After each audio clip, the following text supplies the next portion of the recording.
The sun was Oh hot and mean my that day. God. Samuel Brenner could feel it burning his neck as he stood at the fence of the old auction yard, 3 miles outside of town. Dust rose up from the ground and stuck to his shirt. His throat felt dry. Everything about this place felt like sadness and loss. The auction yard was not a happy place. It was where broken things came to be sold. Broken wagons, broken tools, and broken horses. Samuel had come here because he was broken too. For 3 long years, his ranch had been dying. The cattle business was not good anymore. The land was getting dry. The prices were falling. His neighbors had already left, taking their families to new towns where there was more water and more hope. But Samuel stayed. He stayed because his wife had loved this land. She had planted trees here. She had built fences with her own hands. Even though she was gone, now 5 years gone, dead from a fever that no doctor could stop, he could not leave, but staying was hard. He had almost no money left. The bank had already taken 2 pieces of his land. His ranch hand Tom was talking about leaving to find work somewhere else. Samuel could not blame him. There was nothing left to do here but wait for everything to end. So Samuel came to this auction yard with one last hope. He had maybe enough money, not much, just $200 in old coins and war notes to buy 1 horse. One good horse, a horse that could help him work, a horse that could pull wagons and carry supplies, a horse that might make a difference. Next, the auctioneer shouted. His name was Ridge, and he had a hard face and a loud voice. Next horse coming in. The horses that came through were good ones. Strong ones, fast ones. There was a black stallion with muscles like steel. There was a tall brown mare with eyes that knew things. There was a young red horse with a beautiful run. Samuel watched each one and thought hard, but none of them felt right. The prices went up and up. One horse sold for $80, another for $120. Samuel's money would not go far. He was beginning to lose hope. He had come all this way for nothing. Then the gate at the back of the yard opened slowly. Ridge looked down at his paper and made a face, the face a man makes when something is wrong. Last one, he said quietly. Might as well. What walked out was not a horse. Or at least, it did not look like one. It was a foal a baby horse, but smaller than anything Samuel had ever seen. It was so thin that you could see every bone under its skin. Its legs looked like sticks that might break if someone touched them too hard. Its coat was dull and gray, hanging loose on its small body. One of its ears was bent at a strange angle. Its eyes were big and scared, looking around like it did not understand where it was or why it was there. The other people at the auction made sounds. Some laughed. Some just shook their heads and looked away. This one, Ridge said, not even trying to sound excited, was rejected by her mother. Too weak. Born too small. The breeder says she's got no future. Bad bloodline. She'll never be worth anything. Who wants to start the bidding? What am I offered? What am I offered? Nobody said anything. Nobody raised a hand. Ridge looked annoyed. Come on, people. She's a horse. She's alive. Who wants her? $5. Still nothing. All right, $3. I'll take $3. The silence was loud. Samuel could hear the wind blowing dust across the yard. He could hear a horse somewhere far away calling out, lonely and afraid. He could hear his own heart beating inside his chest. $1, Ridge said, getting angry now. I'll sell her for $1. Samuel did not know why he did it. He did not plan it. His hand just went up. His voice just came out and said, I'll bid. Ridge looked surprised. You'll bid $1? I'll bid 50 cents, Samuel said. His voice sounded strange, like it was coming from far away. The other people looked at Samuel like he was crazy. Ridge shook his head and laughed. It was not a happy laugh. 50 cents? That's not even real money. That's just 50 cents. I have it, Samuel said. Ridge waited to see if anyone else would bid. No one moved. No one even looked interested. Going once, Ridge said slowly. Going twice, sold. To the crazy man, 50 cents. The horse is yours. Samuel walked over to the foal and looked at her close. Her eyes were looking at him. They were dark and wet and full of fear. She was shaking. Her breathing was fast and shallow. She looked like she might fall down at any moment. Samuel reached out his hand slow, letting her sniff his fingers. She did not pull away. It's okay, he said quietly. I got you now. You're going to be okay. He did not know if that was true. He did not know if this foal would even survive the ride home. But he said it anyway, because sometimes words are all you have to give. Tom, Samuel's ranch hand, was waiting when Samuel brought the foal home in the back of the wagon. Tom's face showed shock and worry. Boss, he said, what is that? A horse, Samuel said. That's not a horse. That's barely alive. Why did you waste your money on this? This thing won't last the winter. You could have bought a real horse, a working horse, something that could help the ranch. Samuel did not answer. He was busy setting up a soft space in the barn with straw and blankets. He was heating water for a special feed, something soft that the tiny foal could eat without hurting her mouth. He was moving slow and careful, like the foal was made of glass. Because, Samuel finally said, not looking at Tom, sometimes the thing that looks most broken is the thing that needs you the most. And maybe I need something to need me. Maybe we both need that. Tom did not understand, but he helped anyway. That night, alone in the barn with the foal, Samuel sat in the hay and talked to her softly. He told her about his wife. He told her about his ranch. He told her about everything he had lost. And the foal listened, and sometimes she would move closer to him, resting her small head near his leg. I'm going to call you Hope, Samuel whispered. Not because I believe it yet, but because I need to start somewhere. The foal made a small sound, something between a cry and a sigh. And Samuel began to believe that maybe, just maybe, everything was going to change.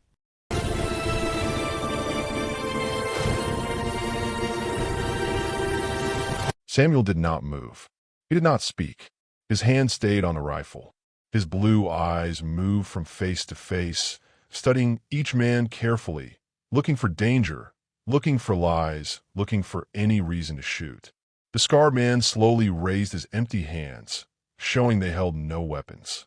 It was a peaceful gesture, a gesture that said, "We do not come to fight."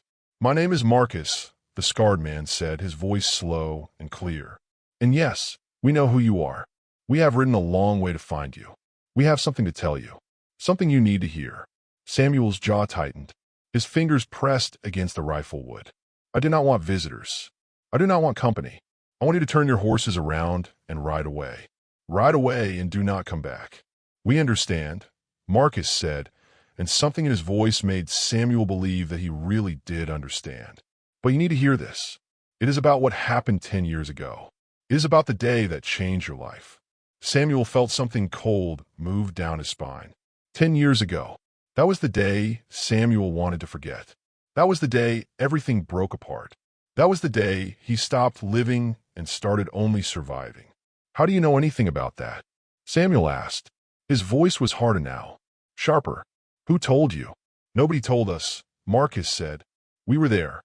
The words hung in the air between them like smoke. Samuel's breathing changed. His grip on the rifle loosened slightly, then tightened again. "We were in your town that day," Marcus continued. "We saw what happened.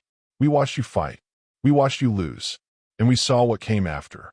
If you were smart, you would have forgotten what you saw," Samuel said. His voice was hollow, empty. "If you were smart, you would not be here now." "We tried to forget," one of the younger riders said, a man with dark hair and a kind face. "We tried for 10 years. But some things do not let you forget. Some things stay with you forever." Marcus climbed slowly down from his horse. He was a big man, powerful and strong, but he moved carefully, like he was approaching a frightened animal. He was approaching a frightened animal. Samuel was a frightened animal, a man who had learned that the world took everything good and destroyed it. "May we come inside?" Marcus asked. "Just for a little while?" "What we have to tell you. It is not something to say standing in the darkness." Samuel wanted to say no. His body wanted to say no. His fear wanted to say no. But something else inside him, something that had been buried for 10 years under layers of pain and loneliness, made him step back, made him lower the rifle, made him open the door. The four men entered the small house. It was dark inside. Samuel lit an oil lamp, and yellow light filled the room. The house was simple, just a wooden table, some chairs, a bed in the corner, a small cooking stove. The walls were bare. There were no pictures. There were no decorations. There was nothing that suggested a person actually lived here. It was the house of a ghost. The men sat around the table. Samuel remained standing, his rifle still in his hands. Marcus looked at him for a long moment, then began to speak. 10 years ago, Marcus said slowly, a man came to your town. He came from back east, from a big city far away. He was a rich man, very rich, the kind of rich that gives a man power over other people. He had money, he had connections, he had lawyers. He had everything except what he came looking for. Samuel's hands trembled slightly. He came looking for a horse, Marcus said. He told people in town that he was searching for a very special horse, a black stallion, a horse that had belonged to his family many years ago, a horse that was stolen. He said this horse was worth more than gold. He said he would pay any price to get it back. The younger rider with a kind face spoke. People in town told him about your ranch. They told him you had a black stallion. They said the horse was the best horse anyone had ever seen. They said the horse was beautiful. Marcus nodded. So the rich man came to your ranch. He rode up to your house one morning. He wanted to buy the horse. He offered you money, a lot of money. Samuel's voice came out quiet, barely a whisper. Storm. Yes, Marcus said. Storm. That was the horse's name. Samuel closed his eyes. It hurt to hear the name spoken aloud. It hurt to remember. You told him no, Marcus continued. You said the horse was not for sale, not for any price. The rich man did not believe you. He thought everyone had a price. He thought everyone would sell anything if the number was big enough. But you would not sell your horse. You refused him. So he left. Samuel asked, knowing the answer was no. No, Marcus said. He did not leave. He came back 2 weeks later. But this time he brought papers. Legal papers. He brought lawyers. He said he had proof that the horse was stolen from his family. He said the horse belonged to him. He said he had the right to take the horse. Samuel opened his eyes and looked at Marcus. And I fought him. Yes, Marcus said quietly. You fought him. You fought all of them. The rich man, his hired men, his lawyers. You fought them with your own hands. You would not let them take your horse. You loved that horse more than your own life, and you were willing to die to protect him. The other 3 riders watched Samuel carefully. They could see the pain moving across his face like shadows. But you lost, the kind-faced rider said gently. They were too many. They were too strong. They beat you. They left you on the ground, bleeding, almost dead, and they took your horse. Samuel's legs gave out. He sat down hard in a wooden chair. He suddenly felt very old and very tired. We were there, Marcus said. All 4 of us. We were young then. We were angry. We saw what they did to you. We saw a man willing to die for what he loved. And we saw them take everything from him. Marcus leaned forward. His scarred face came closer to Samuel's face. So we did something, Marcus said. When they rode away with your horse, we followed them. We waited until night. And we took the horse back. We stole him from them. We have been protecting him ever since. For 10 years, Samuel. For 10 years, we have kept that horse safe and alive. Samuel's heart stopped beating for one long moment. Storm is alive? He whispered. Yes, Marcus said. Storm is alive, and he has been waiting for you. Outside in the darkness, tied to the fence, one of the 4 horses moved. The horse lifted its head. The horse knew. The horse had always known.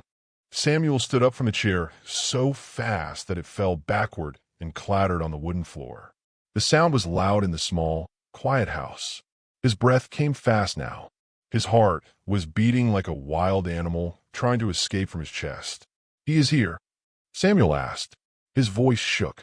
His whole body shook. "You brought him here? Storm is outside? Right now? Outside my house?" "Yes," Marcus said simply. "He is outside. He is tied to your fence. He is waiting." Samuel did not wait for anything else. He did not ask more questions. He did not think about being careful or cautious. He walked to the door, pulled it open, and stepped out into the darkness. The night was cool. The stars were bright above, filling the sky with tiny points of white light. The wind blew softly through the grass, and in that wind, Samuel could smell something he had not smelled in 10 years. Horse. The smell of a horse. Strong and real and alive. Samuel's eyes adjusted to the darkness. The moon was rising now, growing bigger and brighter. It painted everything in shades of silver and gray. And there, tied to the fence near the house, was a shape. A dark shape. A horse shape. Samuel walked toward it slowly, like he was walking in a dream. Like if he moved too fast, he would wake up and realize none of this was real. That it was all just a cruel trick his lonely mind had played on him. The horse lifted its head. The horse turned to look at Samuel. Even in the darkness, even with the moonlight making everything silver and strange, Samuel knew. He knew immediately. He knew the way a man knows his own heartbeat. He knew the way a man knows his own name. It was Storm, but it was not the same Storm he had known 10 years ago. This horse was older, much older. The black coat that had once been shiny and perfect was now gray in many places. Gray around the face, gray along the neck, gray along the sides. The horse was thinner too, not as powerful as before, showing the shape of his bones beneath his skin. The horse's eyes were different, sadder maybe, or just more tired. But when the horse saw Samuel, something changed in those eyes. Something came alive. Samuel could not move, could not breathe, could not think. 10 years of holding everything inside, 10 years of being frozen, 10 years of not feeling anything. It all came breaking open at once. He walked to the horse. His legs felt weak, like they might not hold him up. He reached out his hand. His hand was shaking so badly he could barely control it. The horse moved forward. The rope was long enough to let him step closer to Samuel. The horse's big head came down. The horse's warm breath touched Samuel's face. "Storm," Samuel whispered. Just the name, just one word.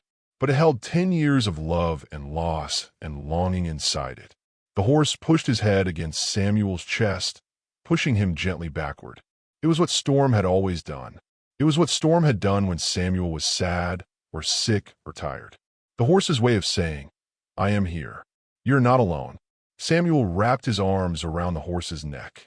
His hands gripped the coarse hair. He buried his face in that familiar neck. And for the first time in 10 years, Samuel Cobb cried. He cried for all the days he had lived in loneliness. He cried for thinking his horse was gone forever. He cried for the part of himself that had died when he lost Storm. He cried for the love that had never stopped, even when he thought it was lost. The horse stood still. The horse let Samuel cry. The horse's warm body was steady and real and alive against Samuel's body. This was real. This was not a dream. Marcus and the other 3 riders came out of the house and stood on the porch, watching. They did not speak. They understood that this moment was sacred. This moment belonged only to Samuel and his horse. When Samuel finally stepped back, his face was wet with tears. His eyes were red, but his face was different too. Something had changed. Something had opened up that had been closed for so long. "Tell me everything," Samuel said to Marcus. "Tell me how you kept him alive. Tell me where he was. Tell me everything." So Marcus told the story. The 4 men had taken Storm that night, riding hard into the darkness, carrying the frightened horse far away from the town. They had hidden him in the mountains, in a hidden valley where nobody ever went. They had built a small shelter for him. They had cared for him every day for 10 years. He got sick many times, the kind-faced rider said. In the first winter, we thought we would lose him. He was so sad. He did not want to eat. He stood at the edge of the valley, looking toward the direction your ranch was. Every single day, he looked in that direction. But we kept him alive, another rider said. We fed him good grass. We gave him water. We fixed his hooves when they needed fixing. We stayed with him through the cold winters and the hot summers. Why? Samuel asked. It was a simple question, but it carried so much weight. Why would you do this? Why would you risk so much to save a horse that was not yours? Marcus looked at Samuel with his scarred face, and Samuel could see something good and strong in his eyes. Because we saw what you did, Marcus said. We saw you willing to die for this horse. We saw a man love something more than he loved his own life. That is rare, Samuel. That is something worth protecting. So we protected him. We kept him alive for you. Samuel turned back to Storm. The horse was watching him. The horse was always watching him. The horse had never stopped watching for him. Samuel reached out and touched the horse's face. He ran his hand down the long white stripe that ran from the horse's forehead to his nose. The stripe was the same. That much had not changed.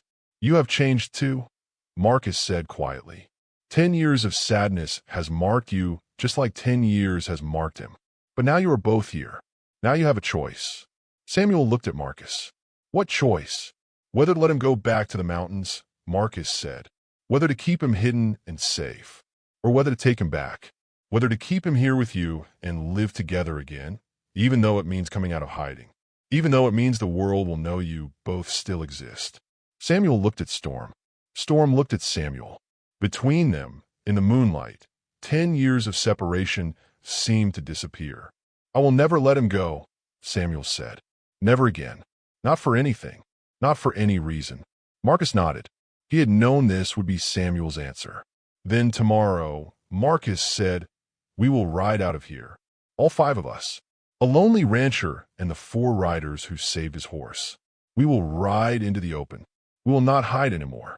Samuel put his forehead against Storm's forehead. Horse and man, separated by 10 years, but never truly apart. We will ride together, Samuel whispered to his horse. We will never be separated again. And Storm understood. The horse understood everything. Samuel did not sleep that night. He sat outside on the ground next to Storm, his back against the fence, while the horse stood above him, occasionally lowering his head to touch Samuel's shoulder. The night was long and dark and cold, but Samuel did not care about the cold. He could not have moved if he tried. He was frozen in this moment, a moment he had thought would never come. The moon moved across the sky slowly. The stars wheeled above them. The wind came and went. Samuel watched it all, and he listened to the sound of Storm's breathing. That sound, that gentle, rhythmic sound of a horse breathing, was the most beautiful thing Samuel had heard in 10 years. Inside the house, Marcus and the other 3 riders slept on the floor.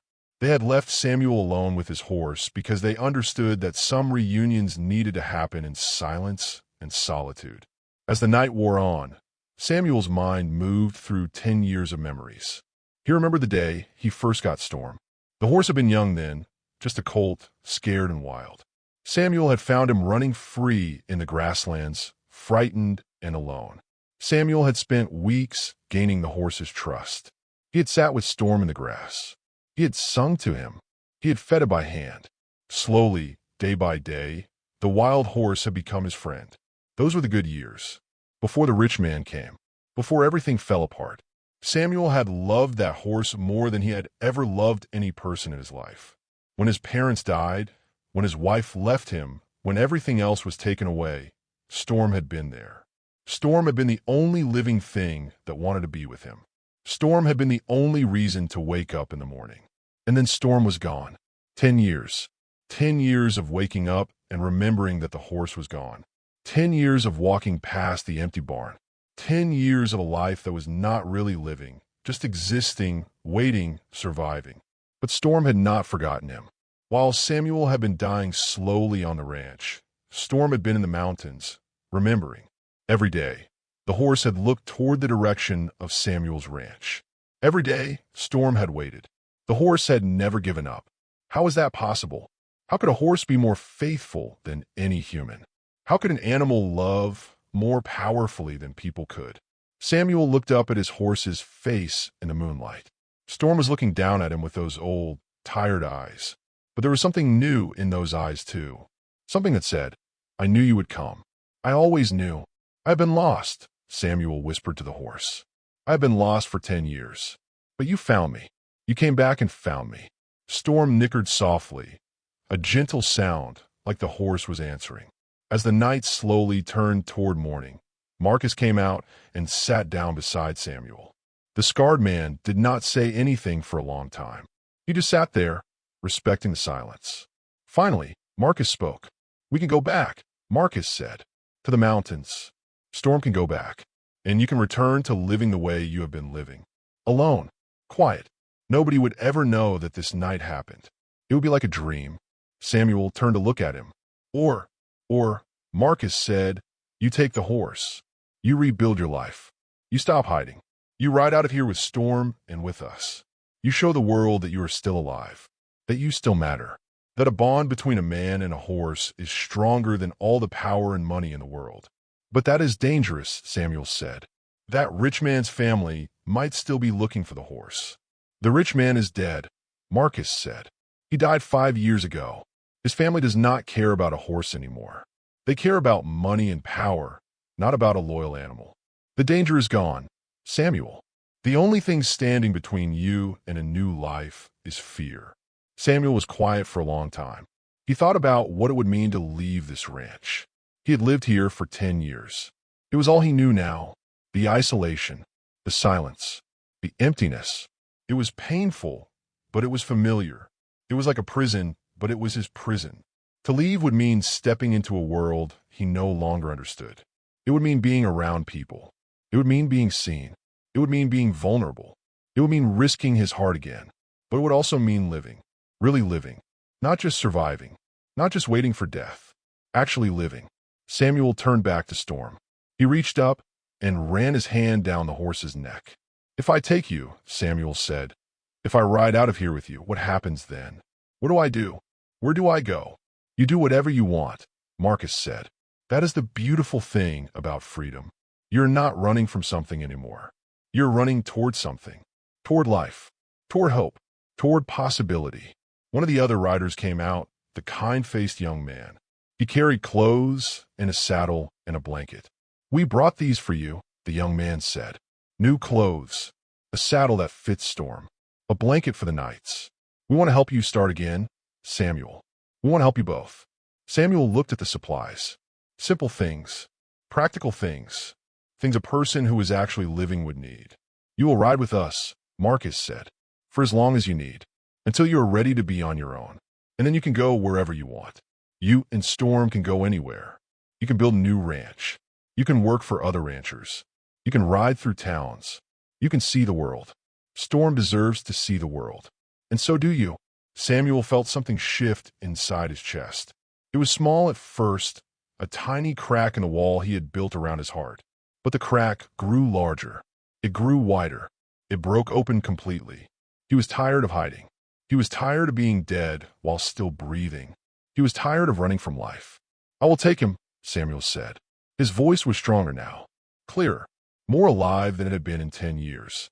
"I will take Storm, and we will ride. We will not hide anymore." Marcus smiled, a real smile that made his scarred face look kind and hopeful. "Then let us prepare," Marcus said. "You have one more night in this house. In the morning, you and Storm will ride toward the sunrise. You will ride toward a future you cannot imagine yet. And I promise you, Samuel, it will be better than anything you have left behind." Samuel nodded. He felt Storm's warm breath on his face. He felt the horse's loyalty surrounding him like a warm blanket. The choice was made. Samuel Cobb, a lonely rancher who had lived only in shadows for 10 years, was going to step back into the light. And his horse would be with him every step of the way. The sun was rising. Samuel stood in the doorway of the small house that had been his prison for 10 years. The house looked different now, smaller somehow, less important. Behind him, it was just a building, empty, forgotten, a place where a man had stopped living. But in front of him was everything that mattered. Storm stood saddled and ready, a blanket and supplies tied carefully to his back. The horse was groomed. His black coat, gray-streaked now, shined in the early morning light. Samuel had spent hours the night before preparing the horse, running his hands over every inch of the animal, making sure he was comfortable and cared for. The saddle was new, strong and well-made. The rope was strong. Everything was prepared for a journey. And it was time to go. Marcus and the 3 other riders sat on their horses nearby. They were ready too. They had said goodbye to Samuel's ranch the night before. There was nothing left to do but ride. Samuel wore new clothes, simple, clean, practical. They fit him well. His old hat was replaced with a new one, sturdy and proper. His beard, which had grown wild for 10 years, was trimmed short. Looking at himself in the house's small mirror, Samuel had barely recognized the man looking back. But there was something in that face now, something alive, something that had been dead for a long time. Samuel stepped out onto the porch. He looked at the ranch one last time, the barn, the fence, the empty grassland stretching to the horizon. All of it had been his world. All of it had been his prison. He did not feel sad leaving it behind.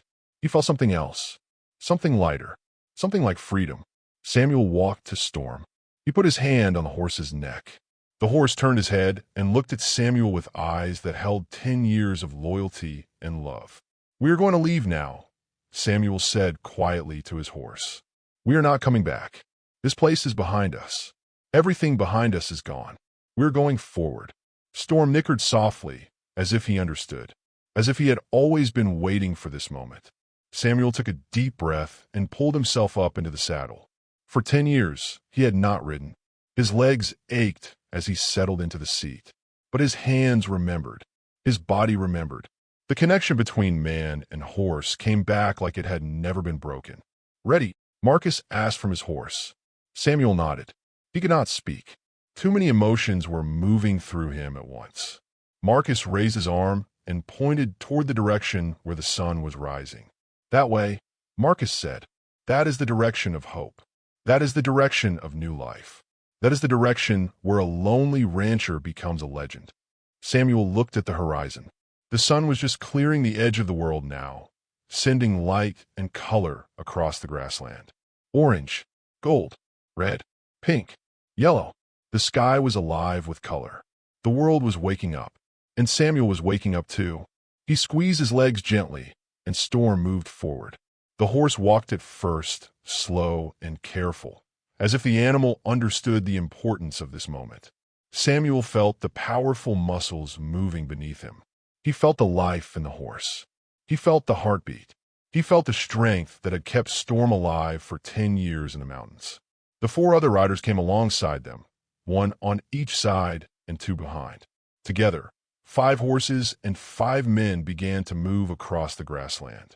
They walked for a while, letting the morning light grow stronger and brighter. And then Marcus raised his hand and pointed forward. "Now," Marcus said. "Now we ride." Samuel leaned forward slightly. He felt Storm understand what was coming. The horse's muscles tensed. The horse's breathing changed. And then they began to run. Storm's walk became a trot. The trot became a canter. The canter became a gallop. The horse moved beneath Samuel like a river of power and strength. The wind whipped against Samuel's face. His eyes watered. His heart pounded in his chest. But it was not the pounding of fear. It was the pounding of life. Real life. True life. Samuel laughed. He threw his head back and laughed, a sound that had not come from his body in 10 years. The sound was wild and free and joyful. The sound filled the empty grassland and echoed back from the distant hills. Around him, the 4 riders laughed too. They had saved this horse for 10 years. They had brought the man and the horse back together. And now they were watching the magic happen. They were watching loyalty transform into legend. The sun climbed higher. The colors in the sky changed from orange to gold to bright yellow. The grassland below them turned green and beautiful. The world opened up, endless and vast and full of possibility. Storm ran faster. The other 4 horses ran alongside, matching his speed, running together as one unit of power and purpose. Dust rose behind them in a great cloud, glowing in the morning sun like smoke from a great fire. Samuel felt it, the exact moment when running became flying, when effort became effortless, when loneliness became connection. When a man who was dead inside suddenly remembered what it felt like to be alive. This was the moment. This was the second that changed everything. This was the moment when a lonely rancher and a faithful horse became something more than themselves. They became a story. They became a legend. They became proof that loyalty could survive anything, that love could bridge any distance, that the weakest moment can become the strongest memory. Samuel looked down at Storm's neck. The horse's mane was flowing in the wind like water. The horse's dark coat was wet with sweat and shining in the sunlight. The horse was young again in movement, even if age had marked his body. The horse was free, and so was Samuel. They rode for hours. They rode past towns without stopping. They rode through rivers. They rode over hills. They rode toward a future that neither of them had thought would be possible. By the time the sun reached the middle of the sky, Samuel was transformed. The tired, broken man was gone. The man who emerged was stronger, not in his body, but in his spirit. He sat tall in the saddle. His eyes were clear and bright. His hands held the reins with confidence and love. When they finally slowed the horses to a walk, Samuel turned to Marcus. "Thank you," Samuel said simply. "Do not thank us," Marcus replied. "Thank your horse. Storm is the one who refused to forget you. Storm is the one who kept hope alive. We only helped that loyalty find its way home." Samuel nodded. He understood. This was not about four riders saving a man. This was about the power of loyalty. This was about a horse that loved so deeply that it refused to accept separation. This was about the miracle of second chances. As the sun began to sink toward the western horizon, painting the sky in shades of red and orange once again, Samuel rode forward with Storm. Behind him, the four riders waved goodbye. It was time for Samuel and Storm to ride on their own now. It was time for them to build their own story. The lonely rancher and the faithful horse disappeared into the distance, silhouettes against the setting sun, and the world would remember them, not because they were famous, not because they were rich or powerful, but because they proved something that the world needed to know. That loyalty is stronger than time. That love is stronger than loss. That even the weakest moment can become legendary. That a horse and a man, separated but never truly apart, can find their way home to each other. In the dust and the distance, they became more than real. They became eternal. They became a promise that some bonds can never be broken. They became hope. The end.